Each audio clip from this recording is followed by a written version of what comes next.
Hello and welcome again to our channel Paramount US zone. मैं अजीत सिंह स्वागत करता हूं आप सभी का। तो आज से हम हिस्ट्री स्टार्ट करने जा रहे हैं। जैसा कि ज्योग्राफी चल रहा है हमारा, तो ज्योग्राफी की वीडियो आती रहेंगी और हिस्ट्री को भी हम साथ साथ में कंटिन्यू करेंगे। तो आप लोग हमारी प्लेलिस्ट में विजिट करते रहिएगा, आप लोगों को वीडियोस मिलती रहेंगी। तो हिस्ट्री स्टार्ट करते हैं। तो इतिहास जो है अधिकतर बच्चों के लिए जो विषय है वो बोरिंग सा लगता है, क्योंकि इसकी जो डेट्स हैं और कालखंड हैं उनको समझने में कठिनाई होती है। तो किस तरह से इसको आसान बनाया जा सकता है वो थोड़ा सा देखते हैं हम। तो इतिहास की परिभाषा देखें हम तो सामान्यतः जो बीती हुई बातें हैं उनका अध्ययन करना ही इतिहास कहलाता है। अब इतिहासकारों ने अलग अलग परिभाषाएं भी दी हैं इसके परिप्रेक्ष्य में। तो सबसे पहले E.H. कार्ल ने कहा है कि इतिहास जो है वर्तमान और अतीत के मध्य निरंतर चलने वाला संवाद है। और इसी प्रकार इतिहासकार व्योरी ने भी कहा है कि इतिहास जो है एक विज्ञान है, ना तो कम ना ज़्यादा। तो देखते हैं हम हिस्ट्री शब्द की जो उत्पत्ति है। हिस्ट्री, ये इंग्लिश वर्ड है हिस्ट्री, ये ग्रीक शब्द यूनानी का शब्द है हिस्टोरिया, उससे लिया गया है, जिसका आशय है अनुसंधान यानी रिसर्च या खोज, है ना। अब देखते हैं हम तो हिस्ट्री जो कि हिस्टोरिया से लिया गया है, इसका आशय क्या है? अनुसंधान या खोज, है ना। अब हिस्ट्री का पिता किसे कहा जाता है, यानी द फादर ऑफ हिस्ट्री किसे कहा जाता है? हेरोडोटस को। हेरोडोटस को इतिहास का पिता कहा जाता है ना। तो अब देखते हैं हम इतिहास की जो पृष्ठभूमि है। अब इतिहास भारत में देखा जाए कि भारत में सबसे पहले जो उल्लेख मिलता है हिस्ट्री शब्द का, वो कहाँ मिलता है? वो मिलता है अथर्ववेद ग्रंथ में। अथर्ववेद, जैसा कि आप लोगों को पता होगा, अगर नहीं पता है तो आगे हम पढ़ेंगे कि वेद जो है हमारे 4 प्रकार के वेद हैं। एक यजुर्वेद है, ऋग्वेद है, सामवेद है, अथर्ववेद है। तो अथर्ववेद में सबसे पहले इतिहास शब्द का उल्लेख मिलता है भारत के ग्रंथों में। अगर बात करें हम तो इस तरह से हमने कुछ पॉइंट्स देखे। अब हम आगे चलते हैं हम कि इसका डिवीज़न करते हैं। देखिए, जैसा कि आपको पता है कि history ancient history, medieval history और मॉडर्न हिस्ट्री, इन 3 पार्ट्स में डिवाइड है। तो हम पहले एंशिएंट हिस्ट्री पढ़ेंगे। तो एंशिएंट हिस्ट्री में इसका डिवीज़न कर लेते हैं हम। एंशिएंट हिस्ट्री में कि डिवीज़न ऑफ हिस्ट्री, है ना, डिवीज़न ऑफ हिस्ट्री, इसका डिवीज़न करते हैं। तो किस आधार पर करेंगे? सबसे पहले प्राग ऐतिहासिक काल, है ना, प्राग इतिहास। फिर आता है आद इतिहास, आद इतिहास। फिर आता है इतिहास। अब इनका विभाजन किस आधार पर किया गया है उसको हम देखते हैं, है ना। तो इसका हम लिपि और उसकी पठनीयता के आधार पर विभाजन करते हैं। अब क्वेश्चन है कि लिपि क्या होती है ना। तो लिपि 2 तरह की चीज़ें होती हैं, एक लिपि और एक भाषा।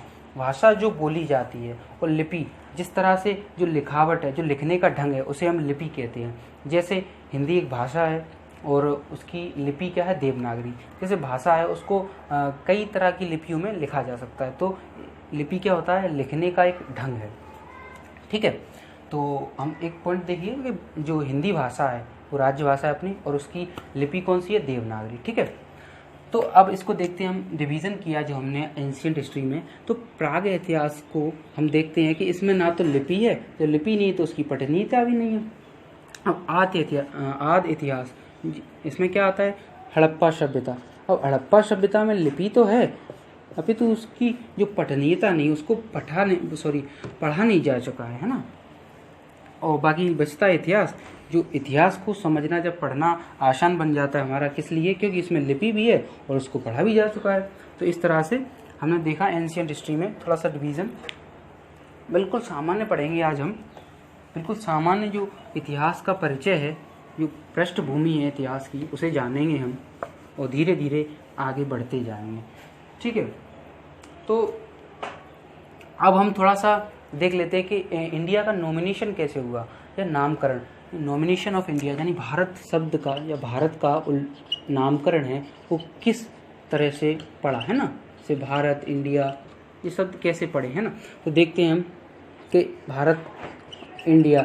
अब इंडिया शब्द जो है, जो इंडस रिवर है अपनी, सिंधु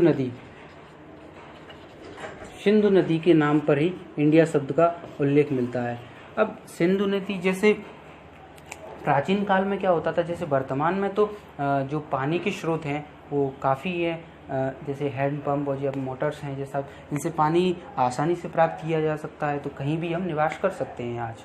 लेकिन प्राचीन काल में क्या होता था, ये सारे स्रोत नहीं होते थे, तो जो नदियाँ हैं, क्योंकि पानी जो है अपनी जो दैनिक क्रियाकलाप हैं उन सबके लिए आवश्यक है, तो पहले क्या होता था, जो नदियाँ हैं वो नदियों के किनारे ही लोग बसा करते थे। तो जो सिंधु नदी है, सबसे पहले सिंधु नदी के किनारे लोग बसे थे। तो सिंधु नदी में, जो इंडस रिवर के पास में, जब उसके इलाके में लोग रहते थे, तो वहाँ रहने वाले लोगों को इंडस नदी के आधार पर इंडिया कहा जाने लगा। और जो सिंधु नदी है, हिंदी में कहें या संस्कृत भाषा में हिंदू, तो वहाँ रहने वाले लोगों को हिंदू कहा जाने लगा। तो इस प्रकार से शब्द जो हिंदू आते हैं वो इस तरह से इतिहास के माध्यम से, धर्म के आधार पर ना समझिएगा इसको, लेकिन इतिहास के माध्यम से हिंदू कहा जाने लगा।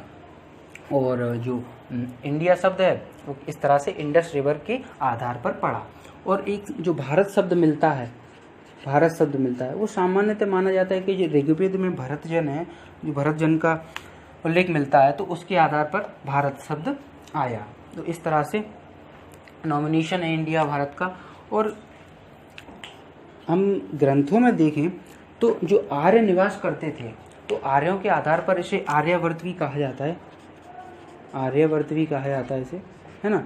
और जो बौद्ध ग्रंथ है हमारे, बौद्ध ग्रंथों में क्या है, इसे बौद्ध ग्रंथों में इसे जम्बू द्वीप भी कहते हैं, जम्बू द्वीप। हालांकि ये सीमित क्षेत्र था, लेकिन इसको भारत के परिप्रेक्ष्य से देखा जाता है।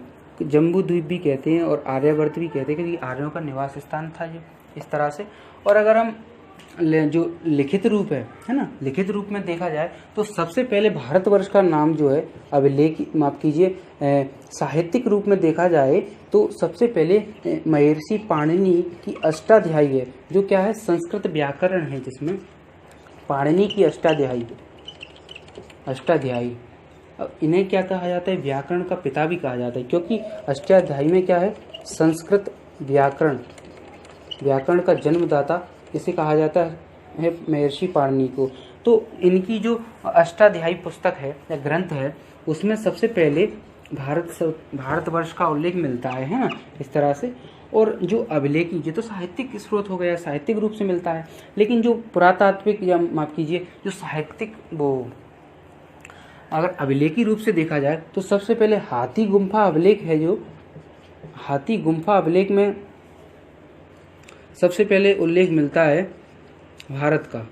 तो अभिलेखी रूप से भी देखा हमने, हाथी गुम्फा अभिलेख में मिल गया, और साहित्यिक रूप से कहाँ मिलता है भारतवर्ष का उल्लेख, पाणिनि के अष्टाध्यायी में। तो ये पॉइंट्स है कुछ, अगर ये इंपॉर्टेंट है, थोड़ा स्क्रीनशॉट लेना चाहे तो ले सकते हैं आप। तो इस तरह से हमने देखा नॉमिनेशन इंडिया का। एक और है कि द्रविड़ देश और तमिल कंपनी कहा जाता है इसको। तो जो दक्षिण का भाग है भारत में, दक्षिण में जो कृष्णा और तुंगभद्रा नदी है, उसके यहाँ बसने वाले लोगों को क्या कहा, द्रविड़ देश कहा जाने लगा। ठीक है, तो इस तरह से हमने नॉमिनेशन देखा, जो इंडिया का नॉमिनेशन है, भारत का नामकरण, वो थोड़ा सा देखा। बिल्कुल सामान्य पढ़ेंगे आज हम इतिहास को। अब आगे चलते हैं कि जो प्राचीन भारत है उसके अध्ययन के स्रोत क्या है ना। तो प्राचीन भारत के अध्ययन के स्रोत पढ़ेंगे हम कि किन स्रोतों से हमें जानकारी मिलती है ना। तो 3 प्रकार के स्रोत होते हैं, 3 प्रकार के स्रोत सामान्यतः इतिहास में होते हैं, जिसके आधार पर हमें जानकारी मिलती है। तो पहला हो गया हमारा साहित्यिक स्रोत होते हैं। साहित्यिक स्रोत जैसे कोई धार्मिक ग्रंथ है या धर्मेचर है, तो साहित्यिक स्रोत हो गया, जिसमें आगे क्या, जैसे कोई धार्मिक ग्रंथ हो गया, धर्मेचर, इस प्रकार से। और दूसरा क्या आता है, दूसरा आ गया हमारा पुरातात्विक स्रोत। दूसरा आ गया हमारा पुरातात्विक स्रोत, जैसे कोई भवन है, कोई टीला मिल गया, या फिर हमें अभिलेख मिल गए, या कोई सिक्के मिल गए, मृदभांड मिल गए, ये हमारे क्या होते हैं, पुरातात्विक स्रोत होते हैं। इनके अध्ययन पर हम विषय को समझते हैं किस प्रकार से जो इतिहास है। और एक मृदभांड और नोट करिए मृदभांड। तो ये हो गए हमारे कौन से, पुरातात्विक स्रोत हो गए। और एक होता है हमारा जो विदेशी विवरण है, ये थोड़ा सा प्रॉब्लम दे रहा है।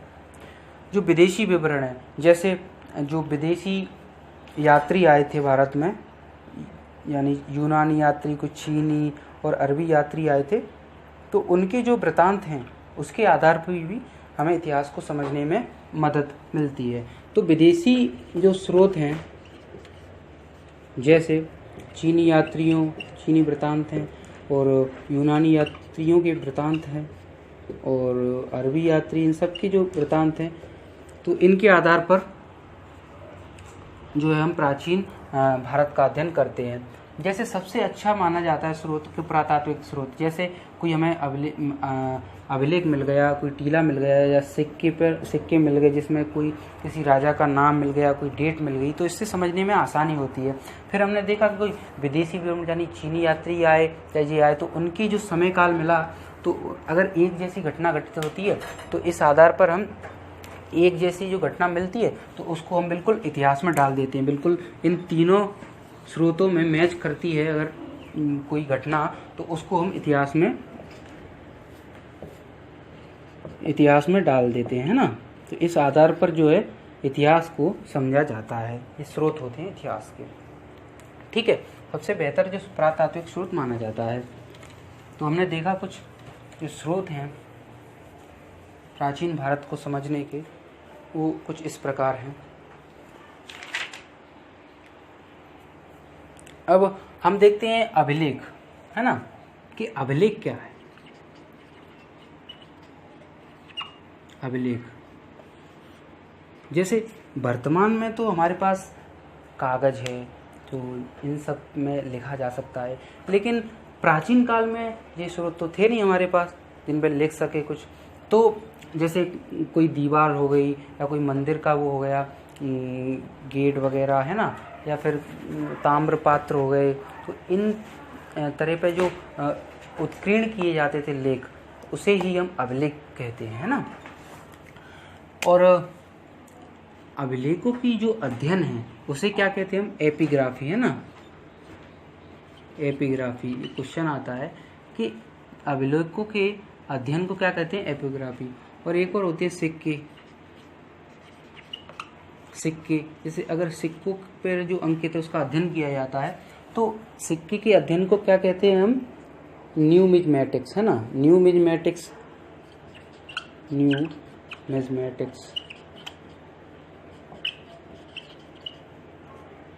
तो इस तरह से हमने कुछ पुरातात्विक स्रोतों को देखा हमने, इस प्रकार से है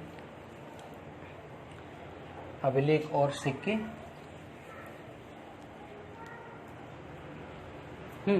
अब अभिलेख की बात करें तो भारतीय इतिहास में जो अशोक के जो महान सम्राट कहा जाता है प्राचीन भारत में, उसके अभिलेखों का महत्वपूर्ण स्थान रहा है। भारतीय प्राचीन इतिहास को समझने में जो अशोक के अभिलेख हैं उसका महत्वपूर्ण स्थान है। और हम बात करें अगर सिक्कों की, तो सबसे पहले पंचमार्क सिक्के यानी आहत सिक्कों का उल्लेख मिलता है। सबसे पुराने सिक्के हैं आहत सिक्के। देखिए सामान्य परिचय जो इतिहास का है उसमें भी हमें बहुत सारे ये पॉइंट्स मिल गए जो कॉम्पिटिटिव एग्जाम्स हैं उनके पॉइंट ऑफ व्यू से काफ़ी इंपॉर्टेंट है। तो इनको बनाए रखिएगा, जो पॉइंट जो बताए हैं मैंने उनको नोट करते रहिएगा, क्योंकि देखो जो जीएस है, जनरल स्टडीज़ है, तो इसमें हम कुछ भी नहीं कह सकते कहाँ से कैसा क्वेश्चन आ जाए। तो ये अपार भंडार है कहें तो हम। तो जो भी पॉइंट्स मिलते हैं उसको क्रम से पढ़ो, सारे जो टॉपिक्स हैं उसको क्रम से पढ़ो, आपके सारे क्वेश्चंस बनेंगे आसानी से। अब हम पढ़े कि जैसे कोई लूसेंट वगैरह या इन सारी चीज़ों में फैक्चुअल डेटा होता है उसको अध्ययन कर लिया तो उसको रटने में भी समस्या आई और ना हम उसको सही से अध्ययन कर पाते हैं। तो एक क्रम से चलेंगे हम, बिल्कुल आप क्रम से चलिए और आराम से अध्ययन करते हुए हम सभी कंसेप्ट और सभी जो टॉपिक हैं उनको क्लियर करेंगे बिल्कुल कंसेप्ट के साथ, है ना।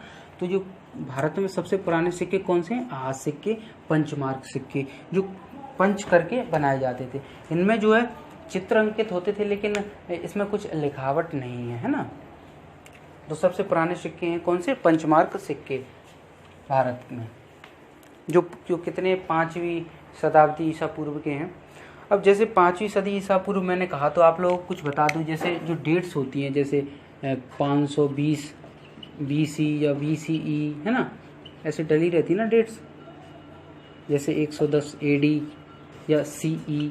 अब इनका मतलब क्या है ना, जैसे ईसा पूर्व, ईसवी, तो इनमें कई लोगों को जो शुरुआत में अध्ययन करते हैं उनको समस्याएं आती हैं कि इसका आशय क्या है।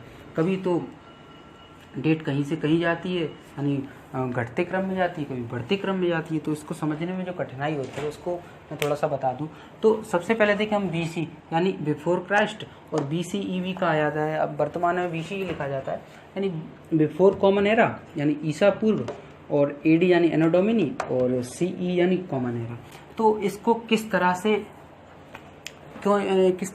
इसको खंडित किया गया, तो हम देखें जैसे विश्व स्तर पर एक सामान्य डेट का निर्धारण जो आधार माना जाए, उसके आधार पर सभी जो जितने भी या देश हैं या जिनका इतिहास है उसको एक क्रम में बिठाया जाए। तो एक स्थिर डेट होनी चाहिए, एक आधारित डेट होनी चाहिए। तो उसको बनाने के लिए एक संक्रमण काल कहा जाने लगा ऐसे। जैसे जो ईसाइयों के इष्ट देव या गॉड हैं भगवान यीशु,